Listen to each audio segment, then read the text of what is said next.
Today we're going to be talking about Bloomington, the good, the bad, and the ugly. Yes, there's all three of those, and we're going to be starting out with the good, followed by the bad, and at the very end, the ugly. So you definitely want to stick around to hear that. Let's jump right in.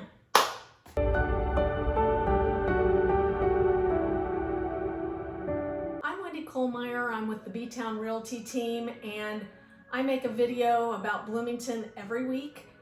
If this is the first time to our channel, we like to cover everything about eating, sleeping, working, playing, and just living in Bloomington. Please smash the subscribe button right now and tap the little bell so you get notified every time I make a video. We have tons of people reaching out to us, and we absolutely love it. So if you need help relocating or moving to Bloomington, or even if you're moving across town, just give us a call or text or send up a smoke signal and we will get right back to you. So the good. Bloomington is a mecca for Hoosier fans. Obviously, because the university is right here, that's all the sports are in Bloomington is the Indiana Hoosiers. So it is a big community for baseball, football, water sports, soccer, basketball, of course. Bloomington is all about the Hoosiers. So IU pumps a ton of money into the local economy, so get on board with the Hoosiers. And if you can experience a game of any kind, you'll see what all the excitement is about, but we love IU, so there's that.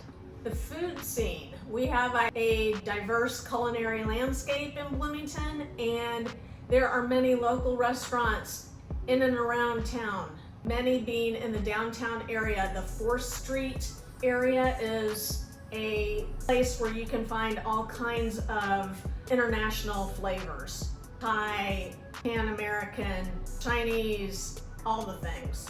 There's many little local restaurants downtown and around Bloomington.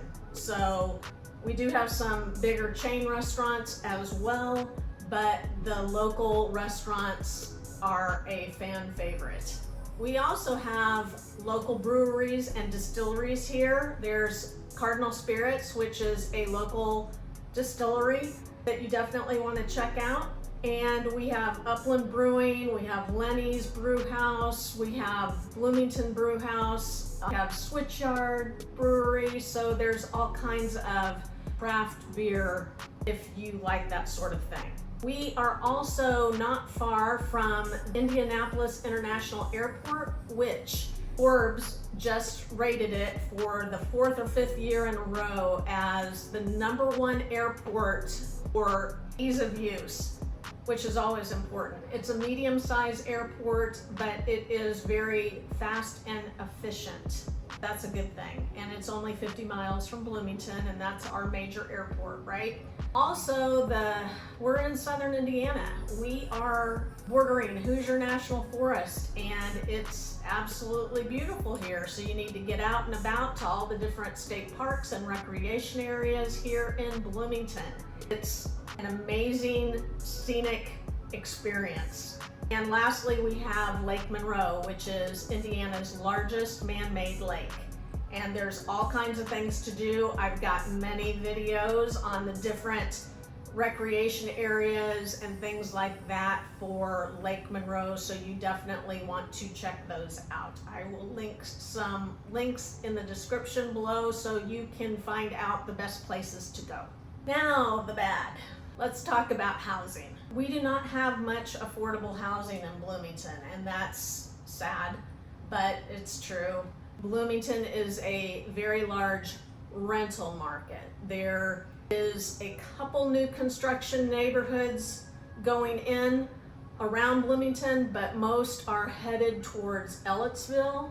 They might still have a Bloomington address, but they are closer to Ellettsville. Now, Ellettsville is only 5 minutes from Memorial Stadium and Assembly Hall, so it's not like it's way out there or anything, but you do want to keep that in mind. The rental homes get snapped up because of IU, and most of the housing around Indiana University is student housing, so they are student rentals. Very different from if you're wanting to rent a house here. So, and the rents are very expensive, so you might want to consider purchasing. Bloomington seems to go up in property value all the time, so that might be an option for you. We are centrally located. We are in the south central part of Indiana, which is nice for all the natural features and parks and forests and things like that. But if you are wanting a more city vibe, you are definitely not going to find it in Bloomington. Bloomington is a quaint, quintessential, charming southern Indiana town. It's not what you would think of as a small town because of the influence of Indiana University. So it is popular, but if you want to do things like concerts, shopping, and have a more big city experience, you are going to have to go to Indianapolis or Louisville. And Louisville's about an hour and a half away, so you will have to go out of town to get a more big city vibe. Now, the ugly.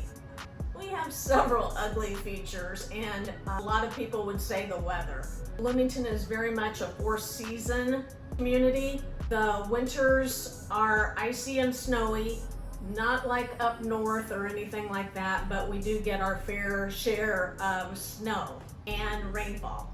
We get a lot of that. So the winters tend to spread out into spring.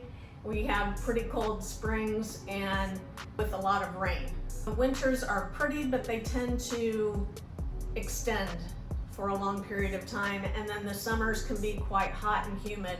Of course, nothing like the southern states or anything like that, but you do hear a lot of people complaining about the humidity in Bloomington.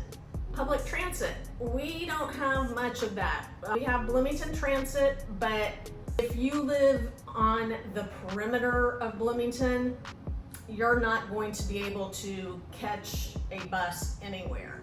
So you have to be in the actual city of Bloomington for this to work for you.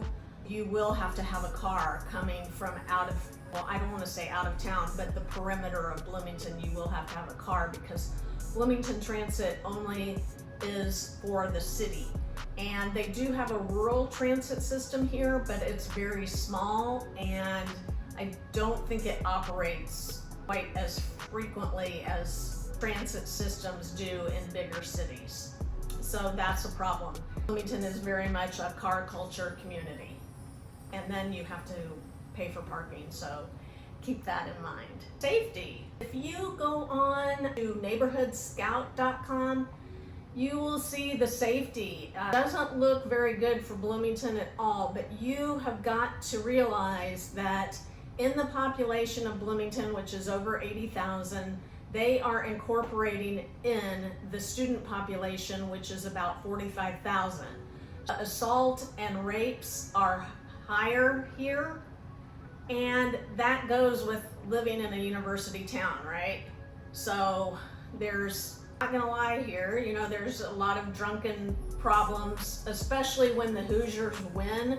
You're gonna find a lot of that, and then being on a university campus, they do have their fair share of rapes, but it's not as big as other bigger cities or anything like that. Now, murders are very low in Bloomington. Property crime is higher, but you're just gonna have that living in a college town. I don't think that Bloomington is an unsafe community. You can see the areas that get hit with the most property crimes and things like that around town, but they've got a lot of the neighborhoods close to Indiana University as high crime. I have not heard that. So, for instance, the Elm Heights neighborhood, which I don't think that's correct, but that's what's showing on the Neighborhood Scout. You want to keep that in mind. If you live and work around IU, you just want to stay safe. IU has all kinds of emergency phones set up around campus that you can call in if you've got a problem and you're walking through campus. It's overall, I think it's okay, but there are areas that you do have to watch. So I would just keep that in mind when you're thinking about moving to Bloomington. And if you have any questions, like I said, please text or give me a call and I will be happy to help you figure out or search for moving. I really believe that the good outweighs the bad and the awful or the ugly. There are certain things about any community, and like I said, you'll see when you look at the population statistics, I mean, the highest percentage of population is in between 18 and 25 years old. That's transient students that are only here for a few years at a time, and you just have to keep that in mind. So like I said, you've got to weigh the good, the bad, and the awful, and just make a decision that's right for you. Stay tuned. I'll be making a new video next week, and let me know if I can answer any questions for you.